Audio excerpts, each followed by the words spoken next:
Grammar and reading and listening, you can practice those things all by yourself. Screw that. Instead, improve your speaking. Instead, improve your speaking, pronunciation, and confidence all by yourself. For real. Listen up. I have 3 ways to do this. So let's start with the least challenging and then move on to the most challenging. But it's also the most rewarding. But first,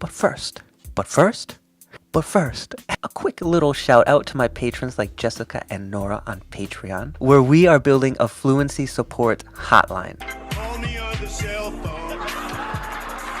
No, not hotline bling. We're talking hotline fluency. Numero uno. Think in English. Pretty easy, right? No one even knows that you're doing it. Is she thinking in English?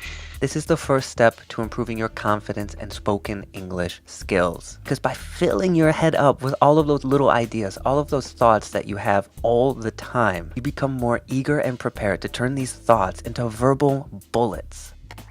Think of it like this. Do you prefer a hot shower or a cold shower? Probably hot. And by thinking in English, you are warming up the water. So when the time comes to actually talk, to enter a conversation, to communicate, you are ready. Numero dos. Talk to yourself in the mirror. Sometimes when you're speaking in English, you feel ridiculous. First of all, if you feel ridiculous or if you're making mistakes, it means you're learning. Before you're able to feel more comfortable in front of other people, you need to be comfortable in front of yourself. I mean, you are who you are. And I can tell you, you are a pretty cool motherfucker.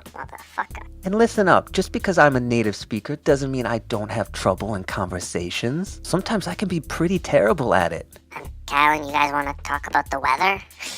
For real though, I'll tell you what else I see. A dedicated, hardworking person that will do whatever it takes to conquer English and move on to new challenges. So look in the mirror, speak, practice, and get comfortable with what you see and who you are. Numero tres, the imitation technique. And in my opinion, there are 2 types of imitation techniques. The first is more focused on your pronunciation, word stress, and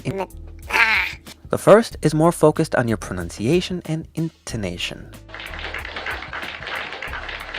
And most of my videos are this type. You pause after I say something and you try to repeat exactly what I said, imitating or copying how I said it. This is phenomenal, dude, if you want to improve your pronunciation, your word stress, and intonation.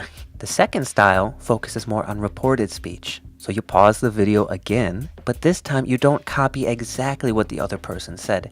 Instead, you put it into your own words. You summarize and explain. This really forces you to think and to search for vocabulary. And when you can't find the vocabulary, those are the words that you should look up. So stop complaining because you can improve your speaking skills by yourself. So start from the beginning of this list and incorporate as much as you can, becoming an English beast.